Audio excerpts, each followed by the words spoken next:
Ya, shalom semuanya. Kembali dalam program Living in Wisdom ya. Saya akan membagikan apa yang saya siapkan, yang Tuhan taruhkan di hati saya untuk saya bagikan kepada saudara. Dan pada program pada malam hari ini, pada minggu ini, karena Living in Wisdom untuk sementara hanya seminggu sekali setiap hari Sabtu, Senin sampai Jumat saya di malam hari berbagi soal tadarusan Alkitab atau membaca Alkitab dengan runtut gitu ya. Kita sudah baru selesai Matius pasal 21. Berarti minggu-minggu berikutnya di penghujung Maret ini ya Matius 22, 23, ya 24. Ya kalau setiap pasal satu hari ya mungkin sampai pasal ke terakhir ya di apa namanya di Matius bisa kita selesaikan paling tidak di minggu depan. Ya, jadi Senin sampai Jumat saya Deep Talk with Pastor Tadarusan Alkitab. Bapak Ibu bisa mengikutinya. Saya sudah ngebahas banyak kitab di Perjanjian Baru, hampir semua kitab Perjanjian Baru. Tinggal beberapa kitab saja yang belum, dan mungkin nanti di pertengahan 2022 ini kita akan beralih kepada tadarusan Alkitab di Perjanjian Lama ya. Jadi saya berharap sih sebelum 2022 semua Matius sampai Wahyu di Perjanjian Baru sudah selesai. Dan kita akan bicara mengenai satu topik yang menarik pada malam hari ini ya, tapi sebelum itu saya mengajak kita berdoa terlebih dahulu ya. Tundukkan kepala kita doa. Bapa, kami mengucap syukur malam hari ini, di malam minggu ini kami boleh kembali bertemu dalam program Living in Wisdom. Doa agar kami mendapatkan kebijaksanaan hikmat yang dari Tuhan pada malam minggu ini, sehingga kami semakin menjadi manusia yang lebih bijaksana lagi kemudian hari, terutama memasuki hari-hari akhir di dalam hidup kami di dunia ini, hari-hari akhirnya Tuhan atas dunia ini. Bicara kepada kami, jangan satupun kami yang kau lalui. Haleluya. Amin. Nah, kekasih Tuhan, biji mata Tuhan, kita akan ngebahas nih suatu topik yang menarik, yakni kita coba buka dulu. Ya, ini dia nih ya. Jadi kita akan masuk dalam program kok nggak bisa. Oke. Iya. Iya. Sebentar saudara. Kenapa ini tidak bisa? Oke. Coba ya, kita rubah dulu. Iya, ini dia.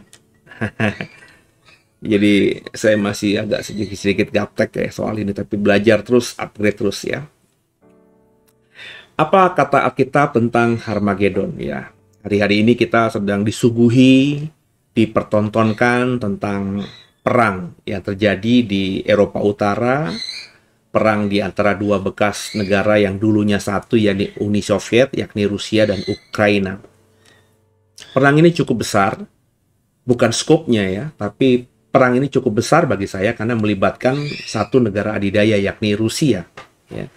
Jadi kalau Rusia sudah berperang, Amerika sudah berperang, meskipun negara yang diperanginya langsung itu, maafkan saya, ece-ece, tetap aja ini perang besar karena melibatkan dua negara, salah satu dari dua negara adidaya ini. Dan Ukraina kebetulan bukan negara ece-ece. Kalau Bapak Ibu lihat petanya saja, itu Ukraina termasuk wilayah yang luas ya. Di antara negara Eropa lainnya, bahkan Ukraina termasuk negara yang secara geografis termasuk besar. Jadi ini perang yang lumayan besar. Nah, dampaknya, ceritanya tidak terlalu sampai ke kita karena memang jauh sekali dari kita ya, ada di Eropa Utara sana.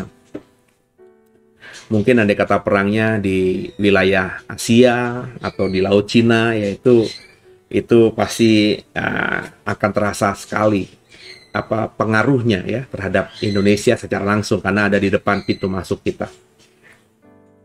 Nah, di tengah hiruk pikuknya perang itu, coba kita mau ngebahas soal perang Harmagedon ini. Saya sebenarnya sudah pernah khotbah, kan nanti linknya saya kasih di bawah ya. Bapak Ibu bisa nanti meng-cross check apakah khotbah saya soal perang Harmagedon beberapa tahun yang lalu dengan khotbah atau materi Living in Wisdom ini ada perubahan. Kan kalau ada perubahan juga jangan berkata bahwa apa namanya saya berbeda atau saya salah yang lalu. Enggak, saudara ya. Jadi dengan saya sengaja mempertontonkan juga nanti di kolom deskripsi ya, saya akan kasih link tentang khotbah tentang Harmagedon ya di beberapa tahun yang lalu supaya Bapak Ibu bisa belajar juga bahwa pemahaman kita atau tafsir kita bisa sama saja tapi juga bisa berubah, berkembang ya. Bahasa saya bukan berubah beda tapi berkembang gitu ya. Dengan pemahaman, dengan kedewasaan ya sesuatu pasti akan berubah, dan kalau berubah pun itu nggak masalah. Andai sama pun juga nggak masalah, karena kalau yang kita tafsirkan beberapa waktu yang lalu itu memang kebenaran yang hakiki ya, mau kita 5 tahun lagi khotbahin lagi, 10 tahun lagi khotbahin lagi ya, tetap nggak akan berpengaruh luar biasa ya.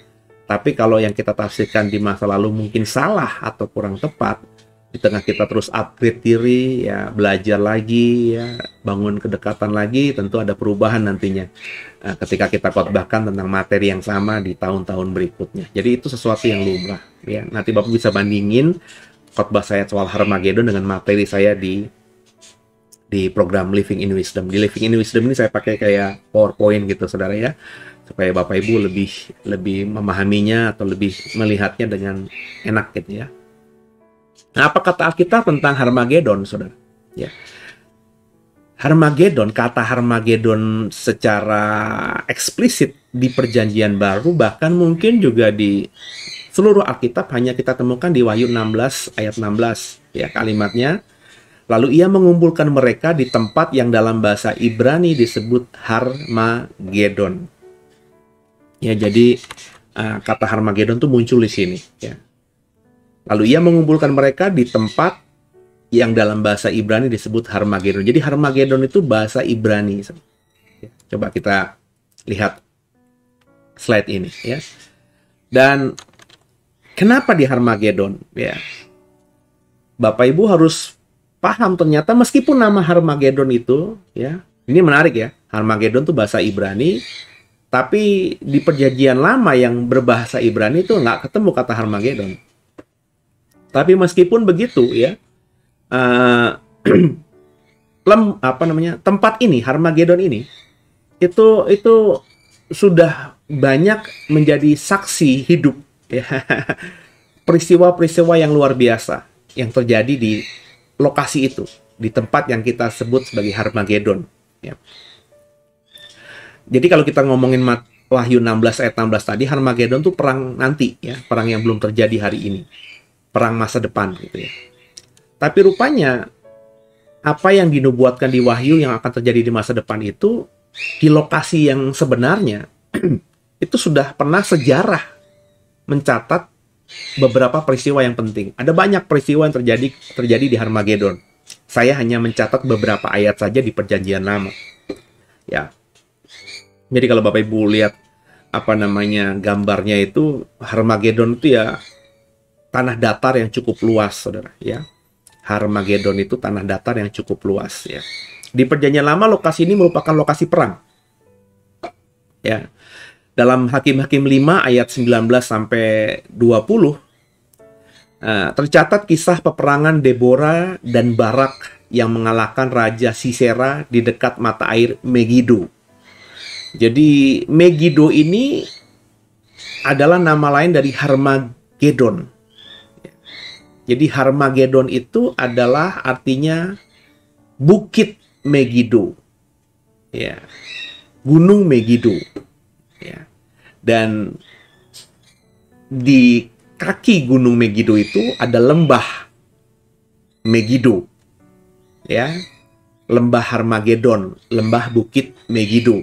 Dan di lembah yang dataran luas ini, dataran datar yang luas ini, yang ada di gambar Bapak Ibu bisa lihat itu, dulu di zaman Hakim Deborah dan juga Panglima Barak, mereka berhasil mengalahkan Raja Sisera ya di mata air yang ada di Megiddo.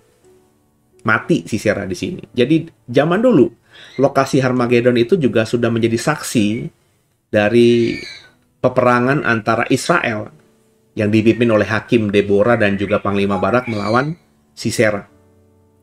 Ya. Yang kedua, dalam 2 Tawarik 35 ayat 22, Raja Yosia juga gugur di Megiddo, di daerah lembahnya.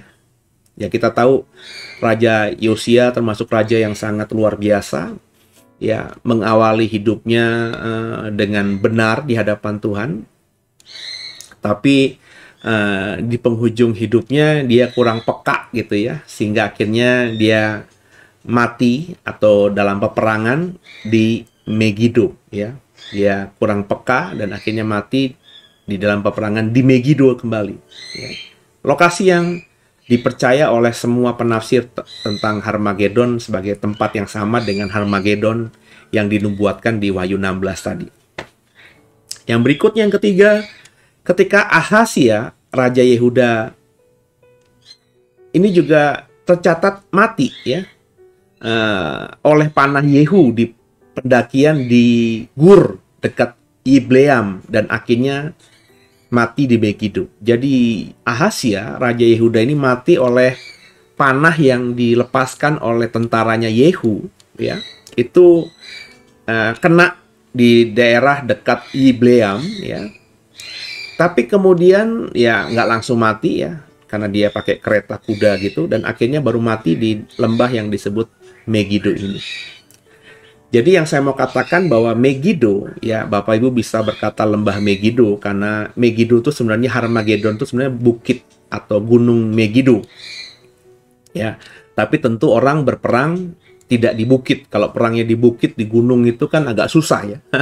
Jadi kita jalan saja susah, apalagi kita berperang di sana. Makanya peperangan yang paling sulit itu kalau peperangannya di hutan yang berbukit-bukit, itu susahnya minta ampun ya.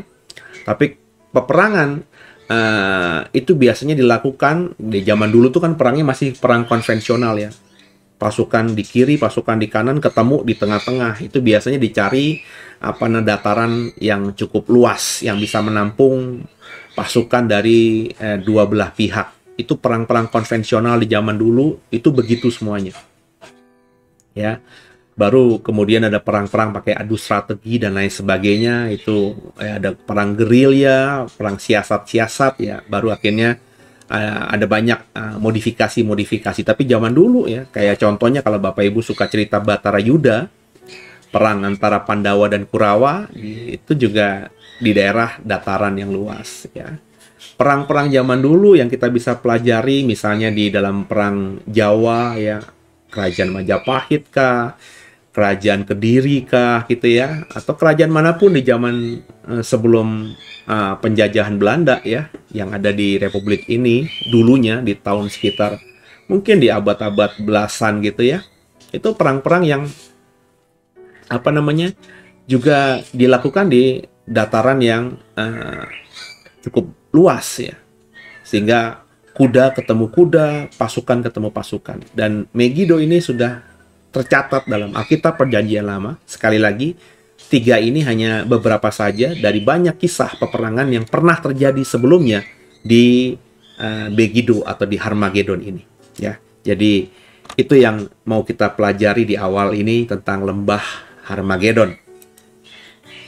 Nah, lembah Harmagedon juga saya bilang bukit Harmagedon ya. Karena Harmagedon itu sebenarnya artinya bukit ya. Jadi ini ada bukit di sekitar dataran Megiddo itu yang ya sekarang ini ada penggalian ya, ada arkeologi yang sedang dikerjakan di sana, yang juga menurut bukti arkeologi ditemukan banyak hal ya, sedang dipelajari, masih dipelajari sampai hari ini di bukit yang diperkirakan namanya Harmagedon ini.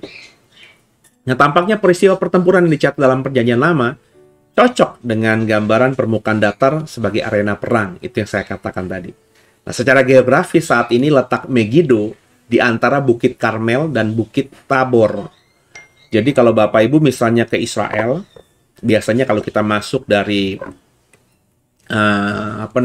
Yordan, ya, kita akan, kalau kita masuknya dari Yordan, ya, kita akan biasanya entah diarahkan dulu ke Bukit Tabor, ya, atau Bukit Karmel, ya, tempat yang dipercaya ada penampakan kemuliaan Yesus dengan Musa dan juga Elia, ya. Dan dari chapel yang ada di sana, Bapak Ibu bisa naik ke atas dan Bapak Ibu akan sejauh mata memandang itu akan melihat tadi nih, ya, Megiddo atau Harmagedon itu, yang memang dari atas itu datar, ya, cukup luas.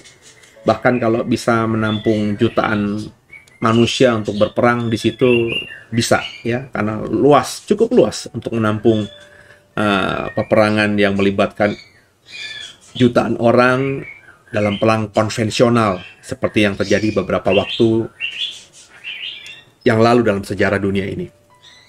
Tapi pertanyaannya, apakah perang Harmagedon seperti itu? Gitu ya, saudara, ya. Coba kita lihat slide berikutnya.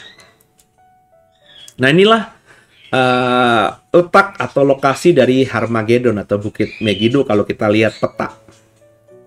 Jadi Megiddo itu berada di sekitar tepi West Bank, ya, tepi barat gitu, saudara, ya, dan juga dekat tidak jauh dari Laut Mediterranean, ya. Ya, kalau dari peta, kota terdekat yang dicatat di dalam peta ini Nazaret, ya, jadi sekitar wilayah Galilea, ya. Jadi ini jauh dari wilayah Yerusalem, ya. Dan ini yang saya katakan kalau kita masuk dari Yordan, Bapak Ibu lihat ada di sebelah kanan itu kan Yordan, ya, atau sekarang mungkin Yordania, ya. Kita mau masuk gitu ke arah entah itu nanti menuju ke Yerusalem dulu, atau Bapak Ibu biasanya diarahkan dulu ke wilayah Galilea, ya. Kita akan ada di Bukit Karmel, ya, naik ke atas gitu, ya. Dan kita akan melihat di belakang kita itu lembah Megiddo yang begitu luasnya, ya. Dan disinilah, ya, dipercaya sebagai lokasinya Harmagedon, ya, perang yang terjadi di masa lalu dan juga perang yang dinubuatkan di dalam kitab Wahyu pasal 16 ayat 16 yang sudah ayatnya kita baca tadi. Nah, kapan, pertanyaannya, perang Harmagedon di akhir zaman di kitab Wahyu 16 ayat 16 itu terjadi?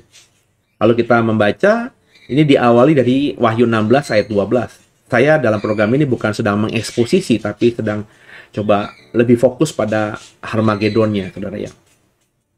Jadi mungkin Bapak Ibu yang mau mendalami kitab Wahyu bisa ikuti program Deep Talk with Pastor saya atau Tadarusan Alkitab yang sudah kita bahas tentang kitab Wahyu. Dari pasal pertama sampai pasal terakhir itu ada beberapa hari, ya, kita ngebahas tentang kitab Wahyu karena dibaca, ditafsirkan secara sederhana gitu, ya. Nah, bila mana Harmagedon ini terjadi? Itu terjadi ketika cawan ke-6, ya, di Wahyu 16 ayat 12 itu prolognya begitu. Kemudian malaikat ke-6 menuang isi mangkuknya ke dalam sungai Efrat yang besar. Sungai itu menjadi kering sehingga raja-raja dari timur dapat melaluinya. Inilah kalimat yang mendahului pasal 16 ayat 16 di mana ada kata Harmagedon terjadi. Jadi sebelum pasal 16 ayat 16, sebelum ada kata Harmagedon atau perang itu terjadi, yang terjadi sebelumnya di surga ada penuangan cawan murka Allah yang ke-6. Dan ketika dituangkan itu, ya, jatuh ke bumi isinya, itu menyebabkan kalau kita membacanya harafiah pasal 16 ayat 12 ini, sungai Efrat yang besar itu menjadi kering. Sehingga raja-raja dari timur dapat melaluinya. Coba kita lihat slide berikutnya. Nah, supaya Bapak Ibu dapat gambaran ya, Sungai Efrat itu di mana saat ini. Nah, ini Bapak Ibu bisa lihat petanya ya. Akibat cawan ke-6 ditumpahkan Sungai Efrat kering. Nah, Sungai Efrat ini adalah garis biru yang cukup tebal ya. Bapak Ibu bisa lihat di layar saudara. Ya, saya nggak tahu kalau di layar handphone apakah bisa kelihatan jelas apa tidak. Tapi kalau Bapak Ibu misalnya melihat program ini dari laptop gitu ya, atau dari komputer atau lewat TV ya, Bapak Ibu bisa lihat dengan jelas sekali karena masih besar gambar peta ini ya. Jadi ada Sungai Efrat itu yang di bold warna biru besar. Dan kalau Bapak Ibu lihat itu di sebelah timur sedikit juga ada garis biru tipis, itu Sungai Tigris. Itu bukan berarti Sungai Tigrisnya lebih kecil dari Sungai Efrat. Bukan itu maksud saya, tapi karena kita sedang menunjukkan Sungai Efrat, saya boldnya cari yang lebih besar Sungai Efratnya dibandingkan Sungai Tigris. Tapi dua sungai ini dua yang sangat populer ya, karena kalau Bapak Ibu ingat cerita Taman Eden, lokasinya itu ada di pertemuan antara Sungai Efrat, Sungai Tigris, Gihon, dan Pison. Nah, kalau Bapak Ibu lihat di daerah sekitar ini, nggak ada lagi Sungai Gihon dan Pison. Kayaknya hilang gitu ya. Entah itu sudah tertutup oleh pasir, oleh debu, karena ini kan wilayah padang pasir ya. Atau sudah kering, sehingga sudah tidak lagi ditemukan bekas-bekasnya, tidak ada airnya lagi.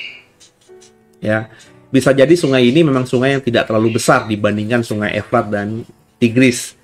Karena Sungai Efrat dan Tigris faktanya di 2022 ini masih ada, meskipun juga saya yakin jauh lebih kecil daripada aslinya ya. Nah, kalau Bapak Ibu lihat di dalam kita ngomongin sedikit Sungai Efrat ya sama Tigris ya. Kalau Bapak Ibu lihat itu pertemuan antara Sungai Efrat dan Tigris itu ya, kalau kita lihat ujungnya, entah itu disebut muara atau hilirnya gitu ya, atau pusatnya itu mungkin di daerah Turki ya, karena kalau daerah Turki itu lebih tinggi ya, jadi banyak bukit-bukit gitu ya, sehingga mungkin sungai airnya itu berasal dari bukit yang di atas itu ya, di wilayah Turki ya. Kalau kita lihat kan garisnya Tigris sama Efrat kan ke wilayah Turki atau Armenia ya, wilayah yang dulu juga dikuasai oleh Uni Soviet ya, Armenia, Azerbaijan dan lain sebagainya, itu kan wilayah Uni Soviet ya. Ketika Uni Soviet pecah ya, mereka jadi negara mandiri gitu ya. Itu airnya turun ke bawah, dan di bawah itu ketemu lagi tuh Tigris sama Efrat di daerah sekitar kalau di peta itu kelihatan Kuwait saudara ya. Jadi nah, inilah lokasi yang sekarang ini masih ada di wilayah Irak ya. Jadi antara perbatasan Irak dengan Kuwait, itu yang kalau kita lihat posisi geografis Efrat dan Tigris itu yang dipercaya sebagai wilayah ya Taman Eden ya, di sekitar, kalau Bapak Ibu lihat petanya sekarang ya yang saya tunjukkan tuh di daerah sekitar ya An-Nasiriyah, Al-Basrah ya, Abadan, kota-kota yang saat ini masih ada di wilayah Irak hari ini ya. Itu mungkin dulunya adalah wilayah Taman Eden ya, karena di fakta 2022 Sungai Tigris dan Sungai Efrat itu ketemu di situ. Gihon dan Pisonnya sudah kita tidak bisa ketemu lagi. Nah, kalau sudah bisa ketemu Gihon dan Pison, mungkin kita bisa tahu posisi titiknya di mana. Karena Eden itu dilewati 4 sungai ya. Jadi Eden ada berada di suatu posisi lokasi yang dimana 4 sungai itu memagarinya. Jadi di tengah-tengah 4 sungai itu, pertemuan itulah lokasi Taman Eden berada. Nah, kembali kepada konteks Harmagedon ini ya. Harmagedon itu ketika cawan ke-6 ditumpahkan, Sungai Efrat ini kering ya, sehingga ketika kering nggak ada airnya, raja-raja dari timur itu bisa melewatinya. Nah, raja-raja dari timur melewatinya. Nah, ini kita coba lihat slide berikutnya dulu ya. Nah, ini akibat cawan ke-6 ditumpahkan, keringnya Sungai Efrat. Inilah Sungai Efrat yang bisa kita temukan ya. Saya cuma cari, saya sendiri belum pernah ke Sungai Efrat, pengen banget gitu ya.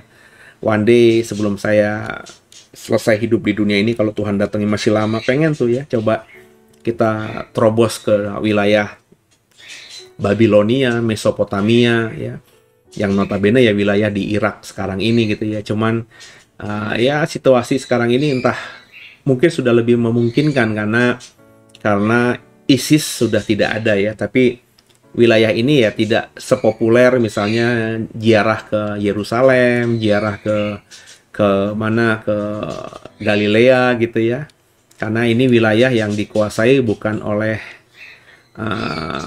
Israel atau mungkin juga pusat pusat agama dunia. Kalau Mekah gitu ya, pusat Islam itu pasti magnetnya ada ya. Kalau Mesopotamia, Babilonia, meskipun itu pusat peradaban zaman dulu, tapi agama modern hari ini tidak ada yang menjadikannya sebagai tempat ziarah. Sehingga memang itu bukan tempat yang baik untuk wisata.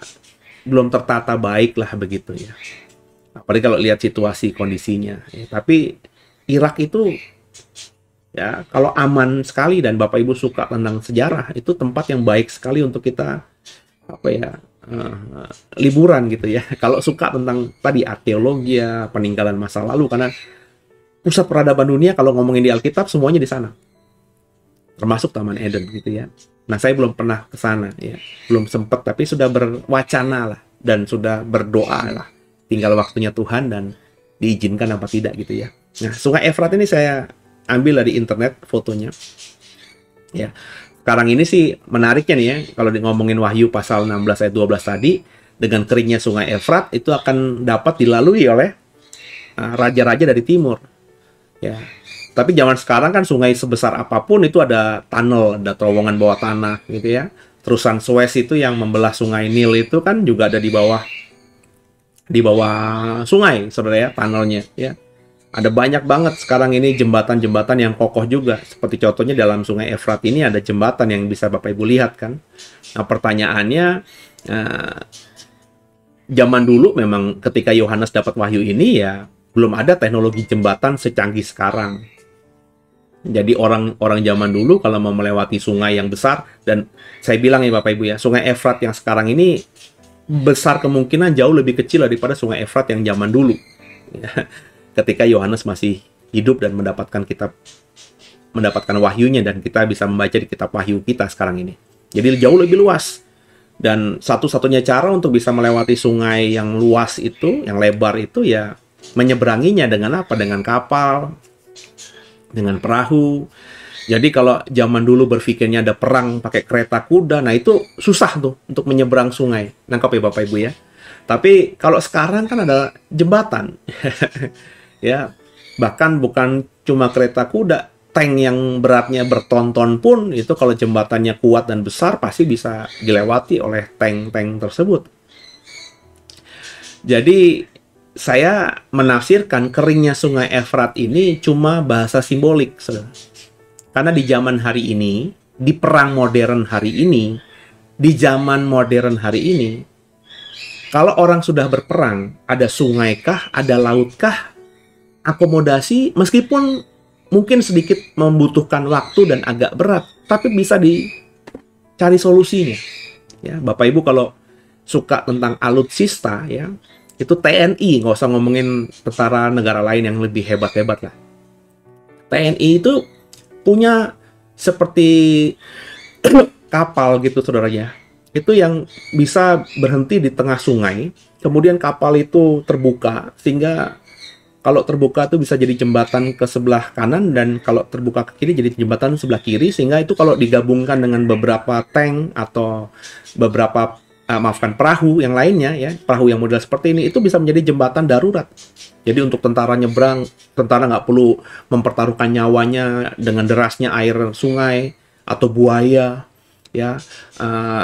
Truk-truk atau artileri lainnya yang bukan amfibi. Kalau tank amfibi mah bisa masuk ke air ya, tapi kalau tank biasa kan nggak bisa masuk ke air, macet dia, mati dia. Itu bisa lewat.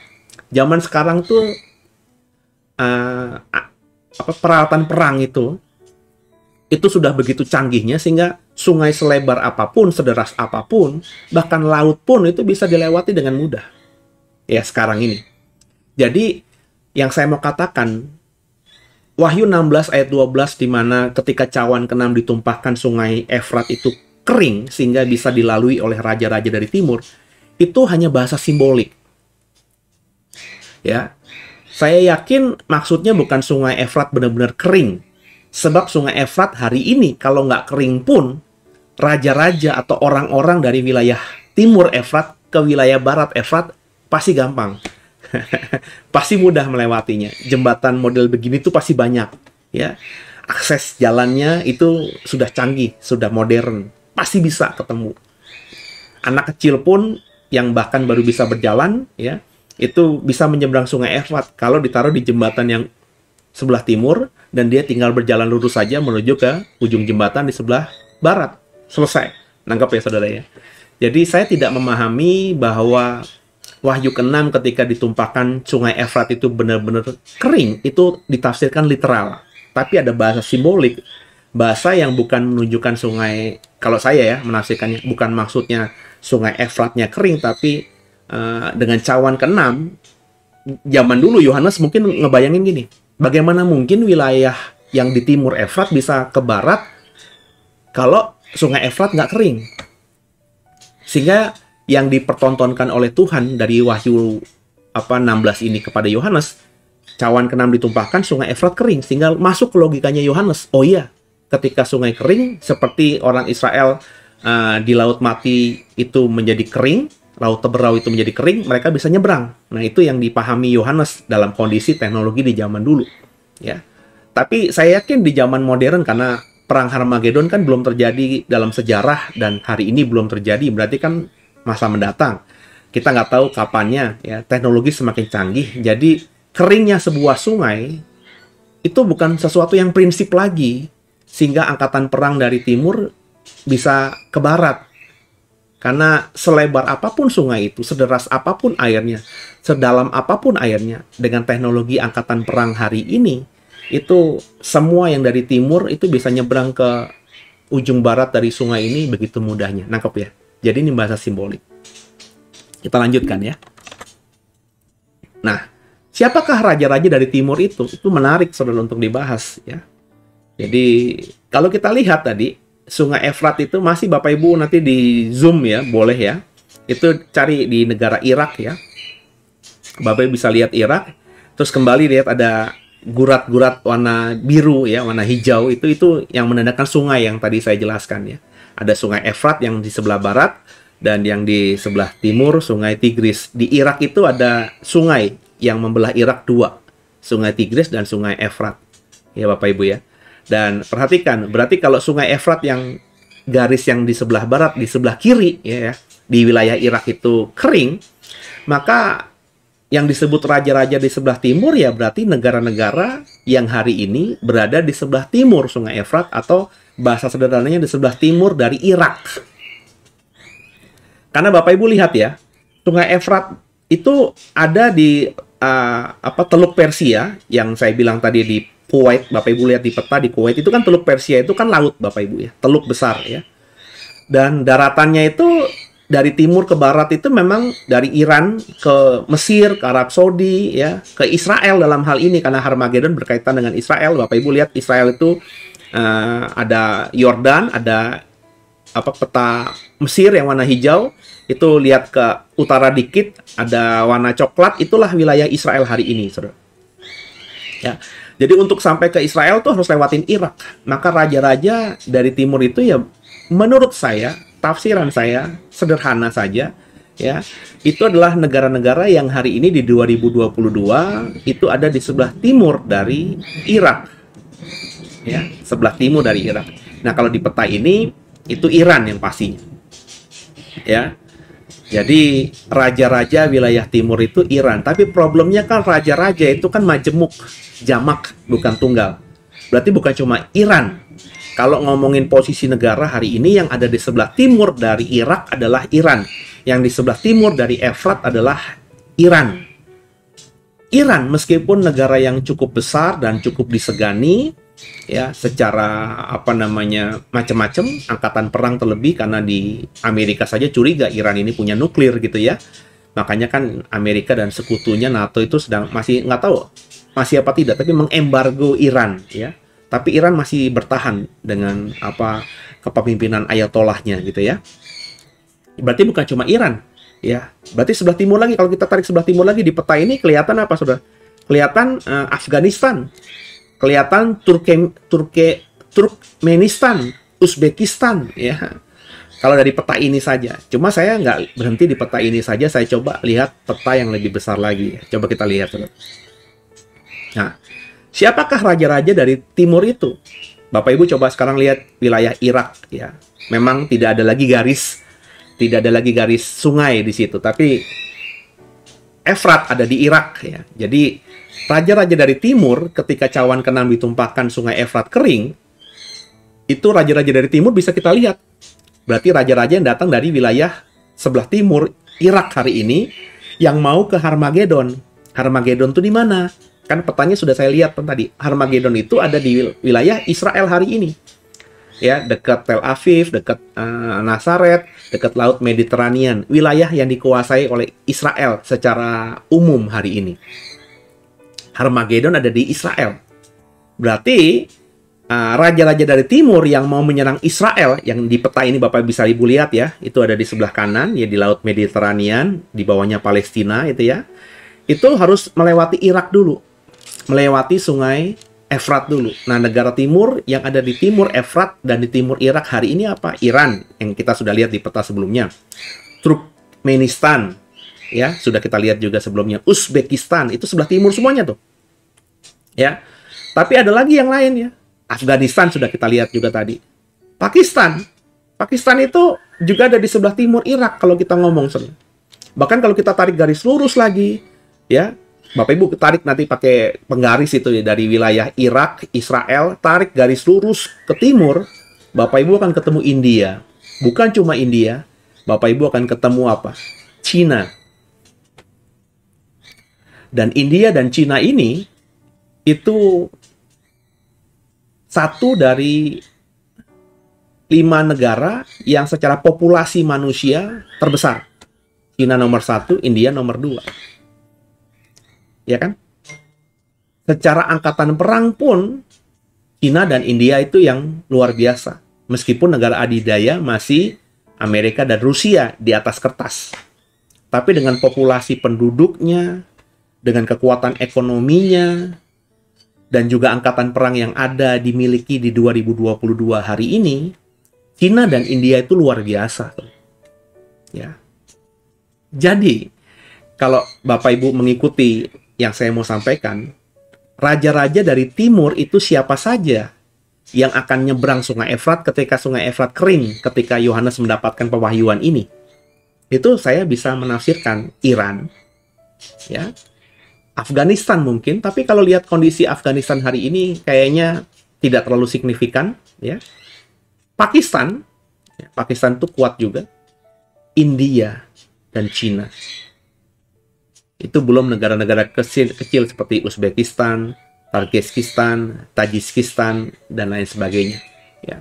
Pokoknya di wilayah, kalau Bapak Ibu mau ekstrim, tarik wilayah timur lagi, ya itu bisa kemana-mana, termasuk Indonesia, karena Indonesia juga kalau mau ngomong ada di wilayah timur dari India.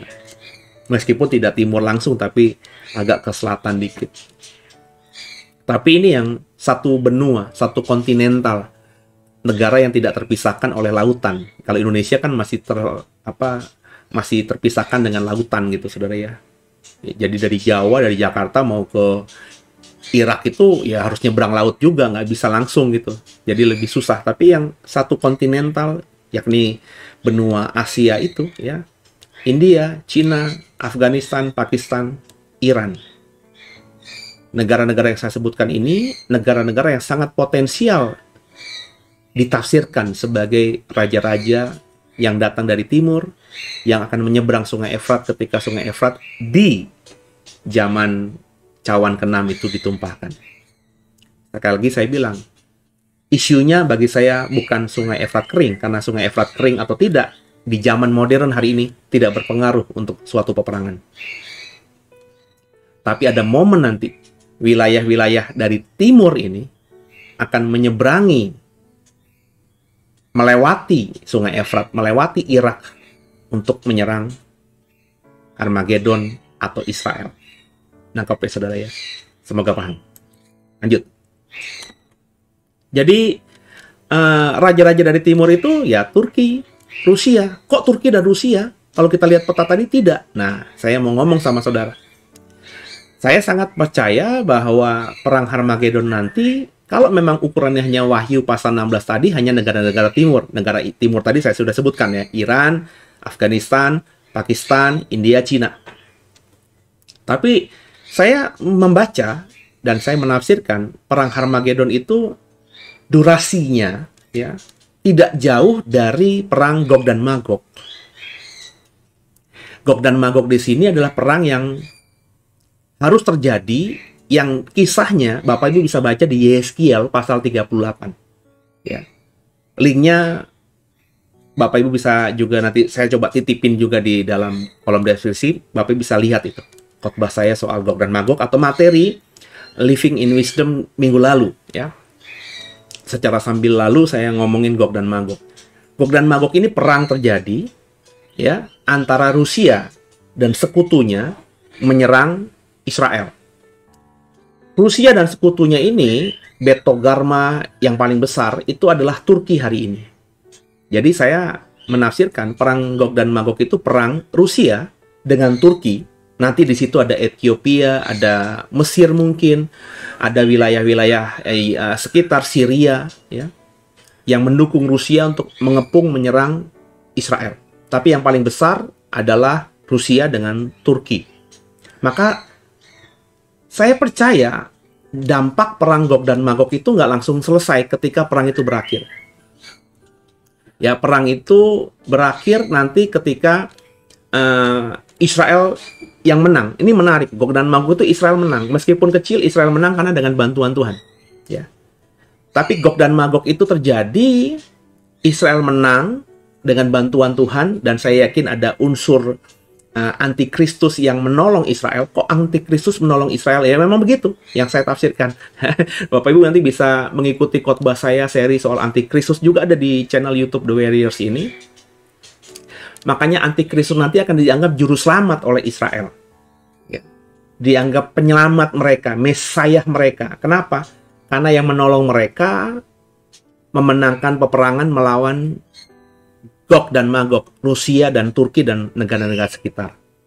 Nah, Rusia dan Turki, dua negara yang paling besar dalam perang Gog dan Magog ini, ketika kalah, tentu nggak menyerah begitu saja. Makanya ketika saya membacanya, saya menafsirkannya, ketika Raja-Raja Timur nanti ingin menyerang Israel, entah itu dipengaruhi apa tidak oleh Rusia dan Turki, tapi mereka pasti terprovokasi karena perang Gog dan Magog ini.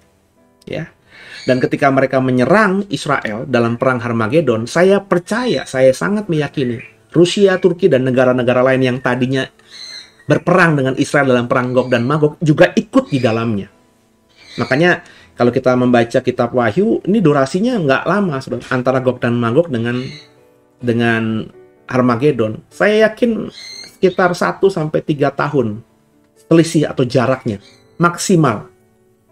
Jadi bayangin Bapak Ibu, misalnya 2022 terjadi perang Gog dan Magog, maka saya berani tafsirkan paling lama 2025, 3 tahun setelah 2022, perang Harmagedon terjadi. Kenapa begitu? Karena pemerintahan antikristus itu hanya 2 kali 3,5 masa, atau hanya 7 tahun. Itu tafsiran yang paling umum dan saya ikuti tafsiran itu. Ya. Karena ada banyak teolog-teolog perjanjian baru yang sudah mendalaminya. Saya membaca, saya berdoa, saya kok sejahtera. Saya sangat yakin antikristus itu tidak lama berkuasa di dunia ini. Sebab kalau lama semuanya pasti mati dan ditundukkan oleh dia. Hanya 7 tahun. 3,5 tahun dia sebagai juru selamatnya Israel. 3,5 tahun kemudian dia jadi penguasa yang mengerikan atas dunia ini. Israel yang tadinya menganggap dia juru selamat, akhirnya terbuka matanya bahwa mereka hanya diperalat kurang lebih seperti itu. Jadi Harmagedon ini perang raja-raja dari timur yang saya sudah sebutkan tadi, dibantu oleh beberapa negara yang sudah kalah perang dengan Israel sebelumnya dalam perang Gog dan Magog. Nah, jadi perang Harmagedon ini perang yang dimana Israel dikepung dari banyak sisi, bukan cuma dari wilayah timur saja. Itu yang saya tafsirkan. Nah, Bapak Ibu bisa lihat peta ini. Apakah hanya raja-raja dari timur saja? Nah, saya bilang tadi, enggak. Perang yang lebih dahulu, yakni Gog dan Magog, para negara-negara yang kalah itu pasti akan ikut kembali mengepung Yerusalem. Mereka dapat amunisi baru dengan Cina dan India yang kalau benar akan menggenapi nubuatan raja-raja dari timur ini masih tafsiran ya, belum tentu benar ya. Tapi tafsirannya kalau Bapak Ibu lihat tadi mengikuti tafsiran apa yang dikatakan Alkitab, Efrat kering, raja-raja dari timur kan Cina, India, Iran, itu memang dari timur Efrat, dari timur Irak. Jadi negara ini negara yang sangat besar hari ini di 2022. Punya angkatan perang yang sangat luar biasa dan bisa mempengaruhi sikap mereka itu sangat mempengaruhi dunia ya. Amerika, Rusia, Cina, India itu kalau mereka ngomong A ya itu sedikit banyak akan mempengaruhi dunia.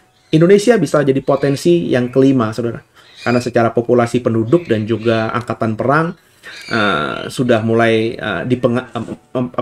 sudah mulai kuat ya, sudah mulai menjadi angkatan perang yang diperhitungkan oleh dunia ini. Ya, kita doa saja. Seperti banyak orang berkata 2045 ya, berarti 100 tahun Indonesia merdeka, Indonesia bisa masuk ke dalam 5 negara yang paling berpengaruh atas dunia ini. Itu banyak ahli yang mengatakan begitu ya. Jadi India, Cina, Rusia, Amerika hari ini ya. Kalau ada Rusia, ada Cina, ada India ikut memerangi Israel, ini pasti perang dunia ketiga, saudara. Ya, saya tidak berkata Harmagedon adalah perang dunia ketiga. Bisa jadi Gog dan Magog itu perang dunia ketiga. Kita lihat nanti eskalasinya, ya. Kita lihat nanti perkembangannya gimana. Apakah benar seperti yang saya tafsirkan? Kalau benar melibatkan banyak negara dan cukup signifikan, ya, itu bisa perang dunia ketiga. Tapi andai kata tidak, maka Harmagedon ini mestinya menjadi perang dunia ketiga karena secara spesifik melibatkan 2 negara besar, ya, Cina dan India.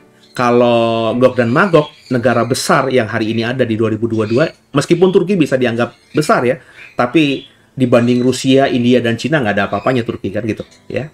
Jadi cuma Rusia doang dalam Gog dan Magog yang besar. Tapi dalam Harmagedon, potensi ada Cina dan India. Ditambah Rusia, 3 negara yang terbesar di dunia 2022. Kalau Harmagedon terjadi dalam beberapa tahun ke depan, ini akan menimbulkan dampak luar biasa perang dunia ketiga.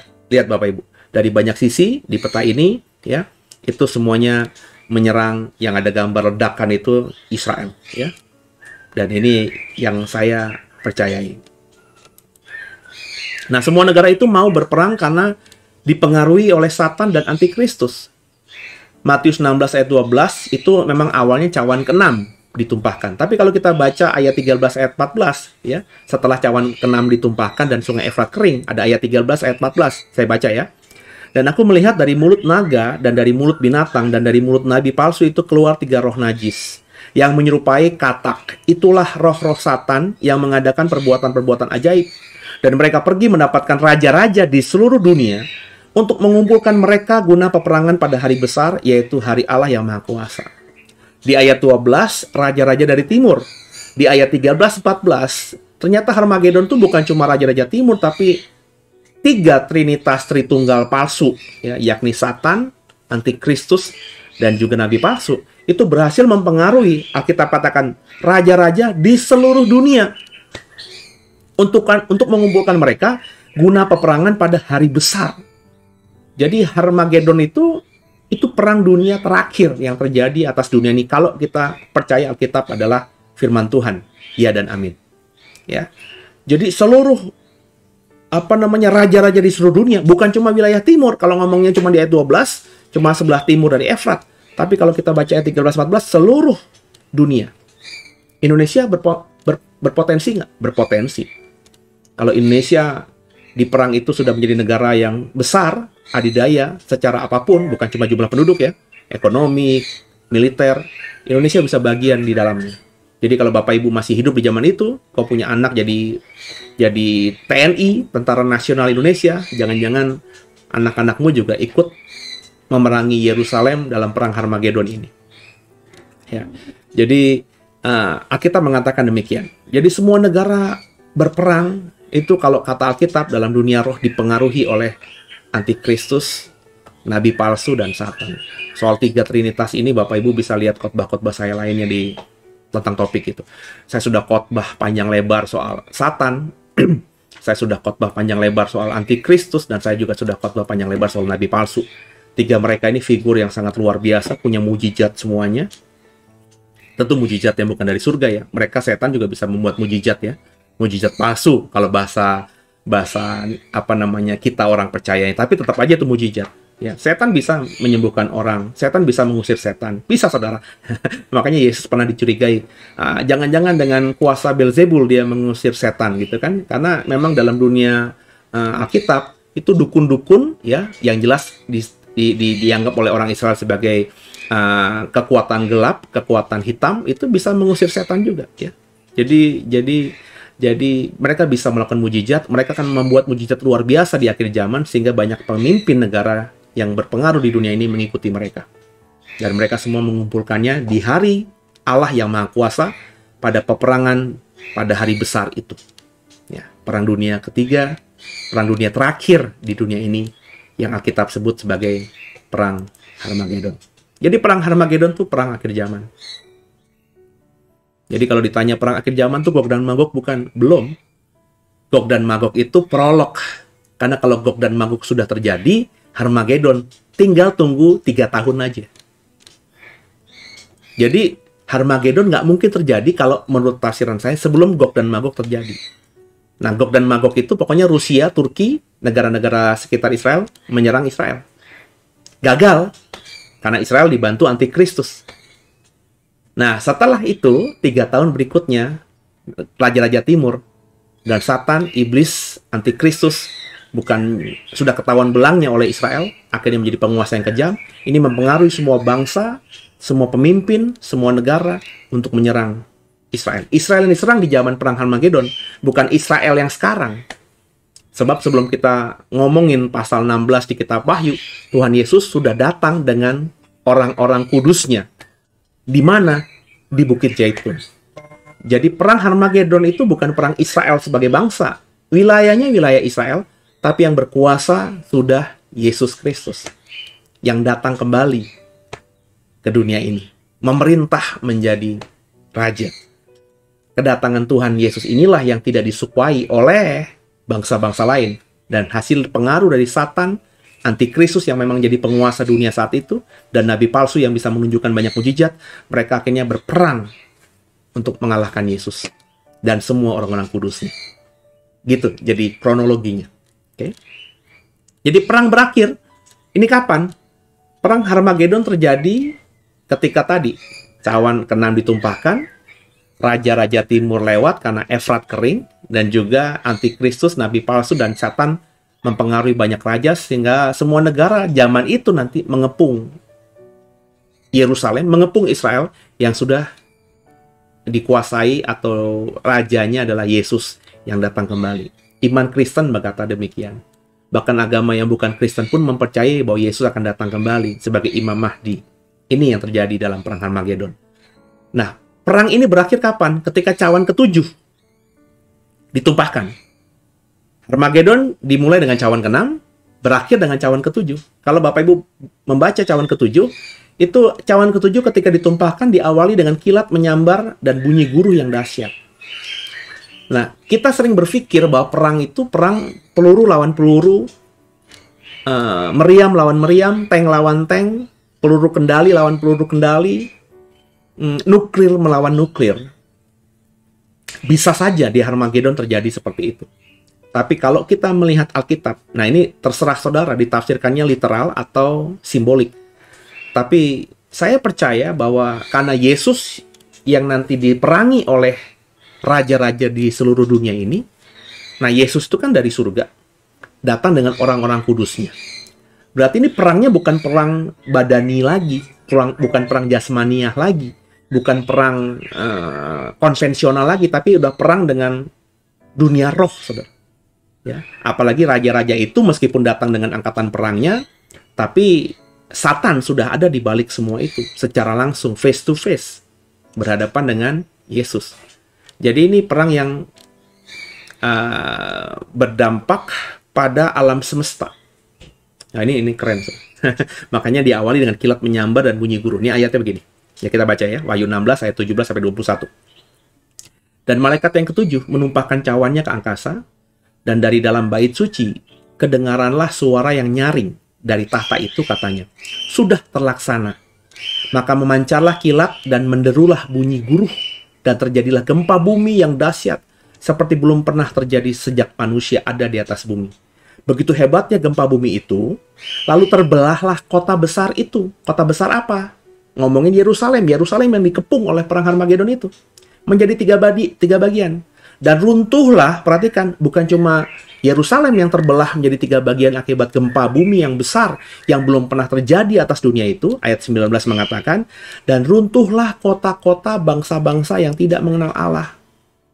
Maka negara-negara tadi yang raja-rajanya memimpin peperangan melawan Yesus di Armageddon, ya Rusia, Turki, Iran, India, Cina, Pakistan, besar kemungkinan juga Indonesia dan semua negara dunia lainnya, itu gara-gara gempa bumi yang besar yang belum pernah terjadi atas dunia ini, semuanya runtuh kota-kotanya. Bapak Ibu harus perhatikan, ini nggak pernah terjadi.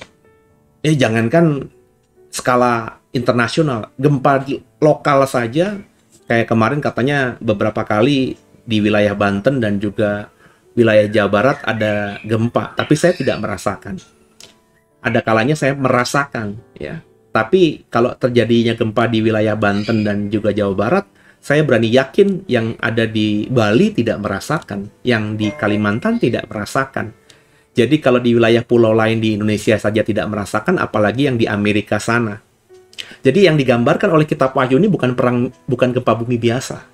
Gempa bumi yang memang sudah klimaks. Ya, kita tahu lah, kita belajar dari geografi, kita belajar dari orang-orang yang mendalami bumi, bahwa bumi ini pergerakannya, lempengan-lempengannya sudah sangat masif, ya. Dan ada waktunya nanti akan tidak kuasa lagi menahan, ya, segala macam lah, ya. Tua, usianya juga sudah tua.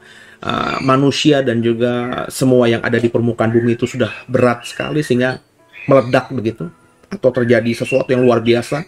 Sehingga gempa yang dicatat oleh Wahyu pasal 16 yang pasti harus terjadi karena ini firman Tuhan. Nubuatan itu harus terjadi.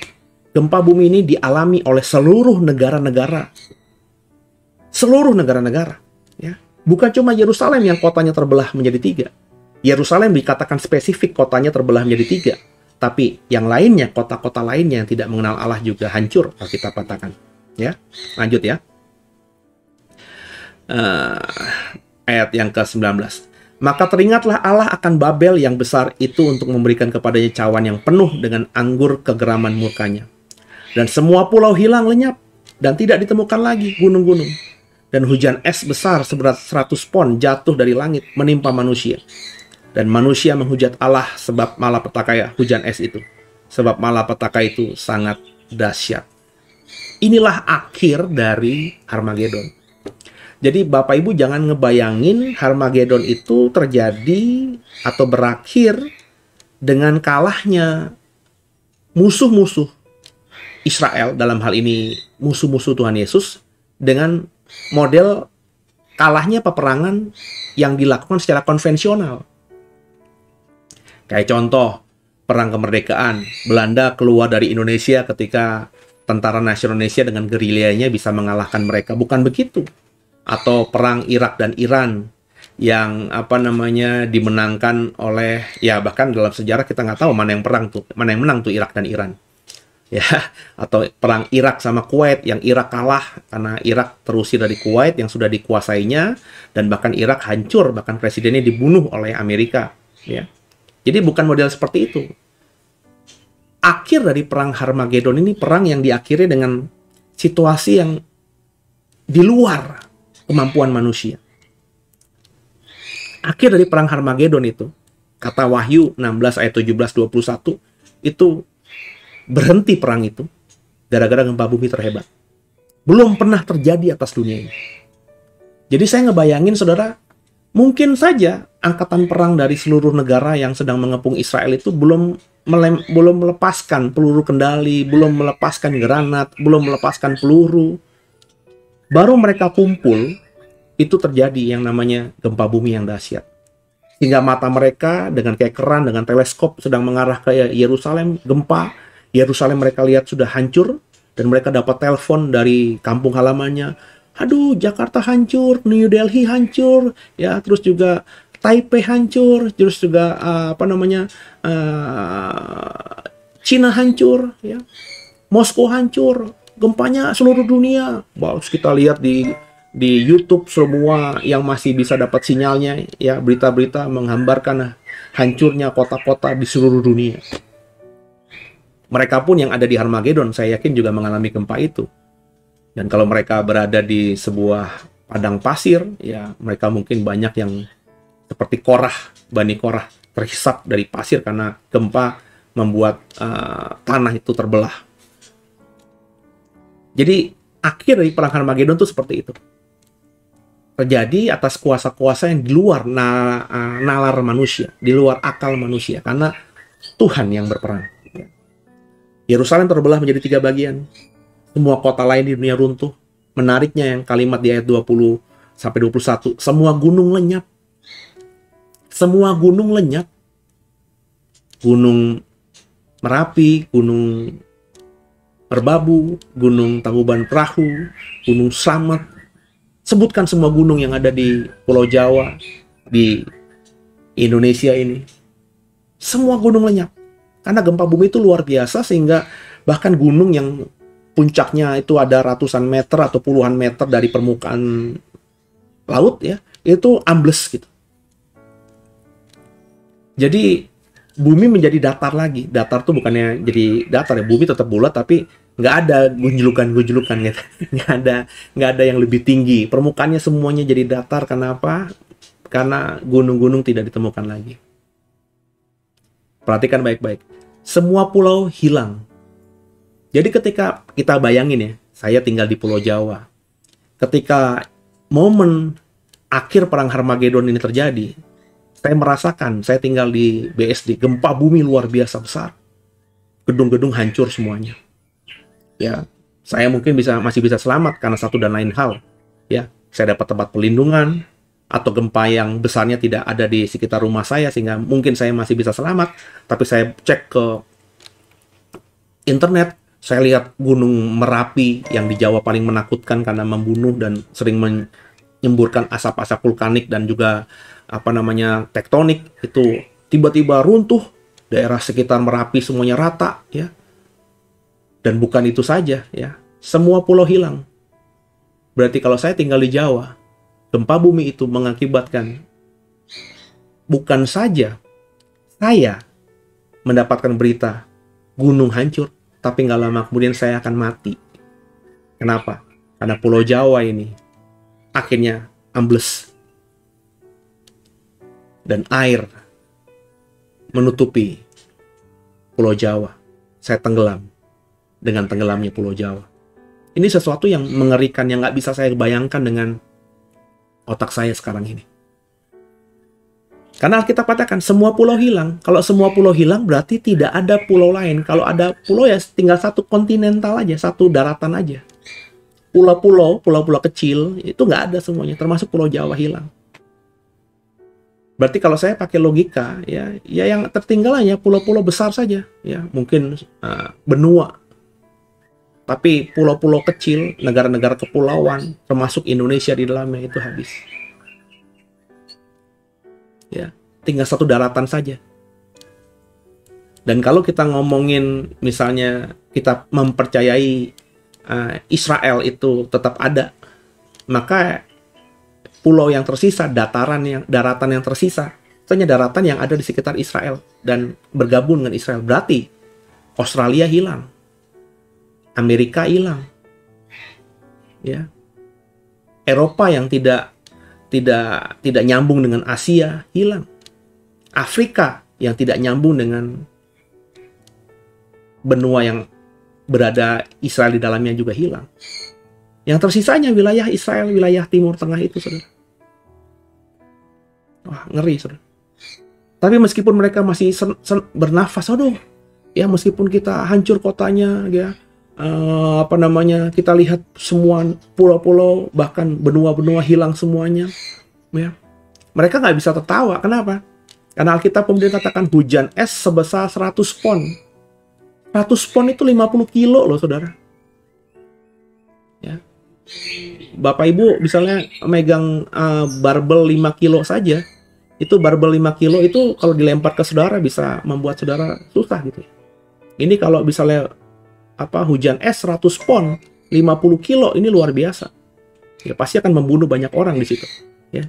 Jadi yang dicatat oleh Alkitab, ya orang yang selamat dari peristiwa itu akan mati oleh hujan es sebesar 50 kilo. Dan kalau hujan es yang jatuh bukan cuma satu bongkahan 50 kilo, tapi ya kayak es gitu, kayak hujan. Ya, terus menerus. Pakai payung hancur, dijatuhi dari angkasa 50 kilo. Bapak Ibu berlindung di mana?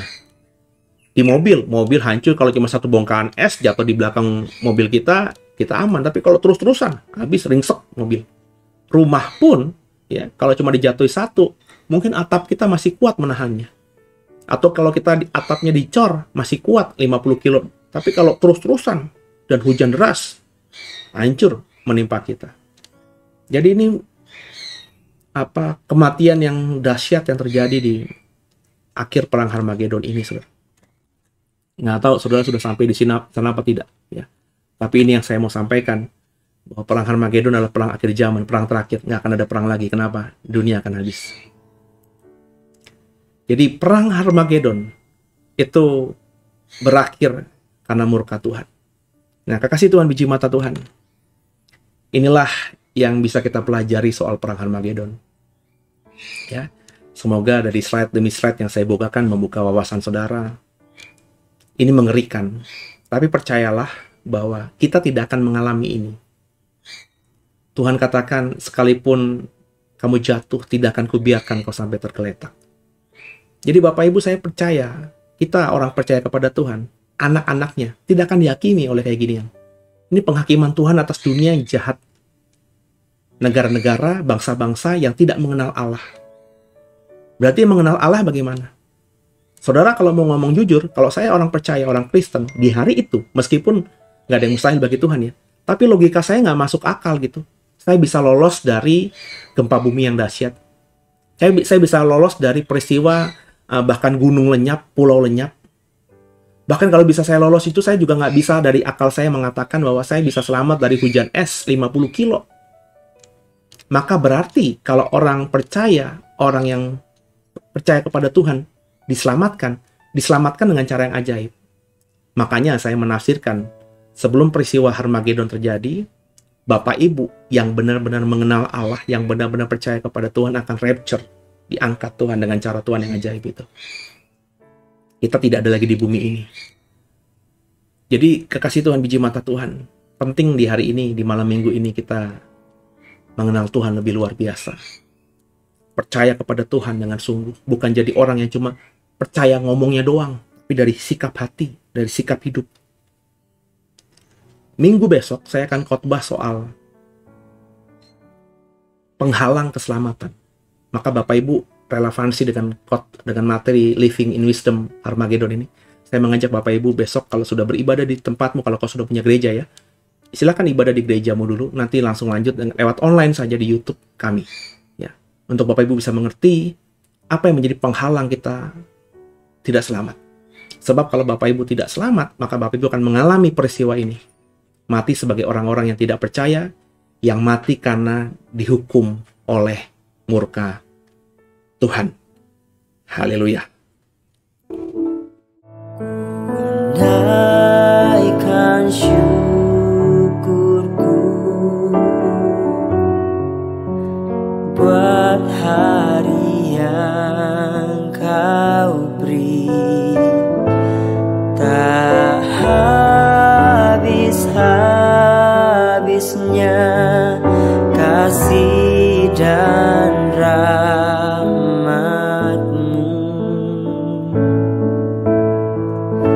Selalu baru dan tak pernah terlambat pertolongan-Mu besar.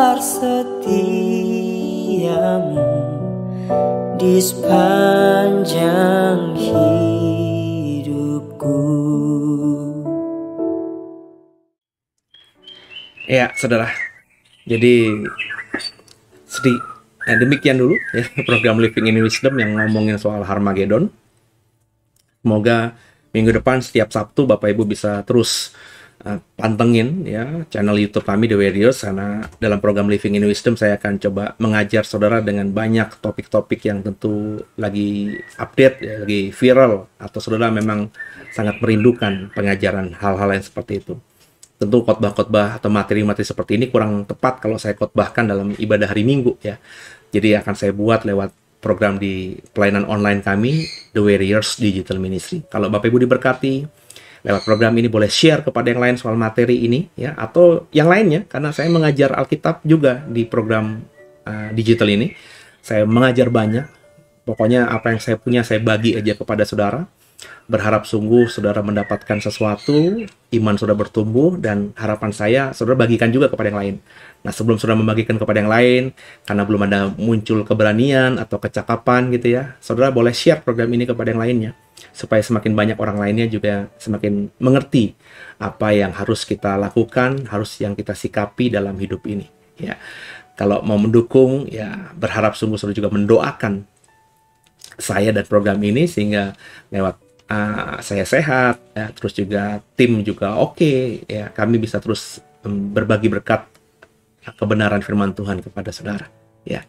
Kalau mau mendukung secara dana silahkan juga ya, karena saya juga membuka pintu donasi ya buat program-program ini, karena tentu setiap kita buat program ini ada budget yang dikeluarkan ya. Paling utama hari ini adalah upgrade alat-alat segala macam, dan ya saya berharap sih setiap durasi beberapa waktu kita bisa upgrade komputer kita, fasilitas-fasilitas lainnya, sehingga kedepannya materi-materi yang kita berikan kepada saudara itu lebih enak ya, lebih nyaman saudara mengikutinya gitu ya. Dan terima kasih buat semuanya, buat dukungan apapun dukungan saudara itu ya. Sebelum kita akhiri, kita tundukkan kepala, kita doa. Makasih Tuhan buat malam hari ini. Kami di malam minggu ini sudah belajar soal Living in Wisdom, belajar tentang perang akhir zaman yang namanya Harmagedon. Mampukan kami bukan cuma cakap jadi pendengar, tapi cakap jadi pelaku firman. Kami mau belajar untuk lebih mengenal Tuhan, lebih percaya kepada Tuhan, lebih mengandalkan Tuhan di atas segala-galanya. Ampuni salah dosa kami. Yesus Kristus adalah Tuhan Juru Selamat kami yang hidup, dan ke dalam tangan-Mu lah kami serahkan tubuh, jiwa, dan roh kami. Haleluya. Amin. Sebelum kita akhiri, sekali lagi, besok minggu kita ada ibadah jam 11, live streaming jam 11. Saya akan khotbah dengan tema penghalang keselamatan ya. Jadi Bapak Ibu masih relevan dengan materi Harmagedon ini, saya undang semua untuk mengikuti secara online. Kalau Bapak Ibu tinggal di Serpong dan sekitarnya, BSD, Gading Serpong, Alam Sutra, saya undang ya. Bapak Ibu dari gereja manapun silahkan untuk beribadah di tempat kami ya, di apartemen Tripak BSD ya, lantai 1 ya. Bapak Ibu silahkan nanti parkir di sana, itu di samping dulu di belakang Giant, atau sekarang di hotel kok jadi lupa gitu ya. Di apartemen Tripak ya, pokoknya di McDonald BSD ya saudara ya, di samping McDonald BSD, dulu di belakangnya Giant BSD ya saudara ya. Jadi kita ada di sana lantai 1. Kalau masuk ke parkir, tanya Mas Satpam gereja lantai 1, Bapak Ibu naik di lantai 1. Paling cuma kami yang buka di hari Minggu. Ada satu kafe juga ya, Kali Coffees ya, itu juga buka di situ. Tapi kalau jam 11 saya nggak tahu udah buka atau belum gitu ya. Jadi pasti gampang ketemu gereja kami. Bapak Ibu saya undang untuk beribadah bersama. Kalau mau bertumbuh bersama juga boleh tertanam di gereja kami. Kalaupun tidak, saudara punya gereja, silahkan beribadah kapanpun, lewat digital juga oke. Karena kami berbagi bukan cuma untuk jemaat The Way saja, tapi buat semua orang yang percaya kepada Tuhan dan mau bertumbuh imannya dalam kebenaran. Selamat malam semuanya, selamat istirahat. Sampai jumpa esok minggu di ibadah Minggu Raya di gereja masing-masing. Kalau bersama saya di jam 11 secara online di The Warriors Digital Ministry, atau kalau mau datang di dalam ibadah on-site-nya di Tripak, apartemen Tripak BSD. God bless you all.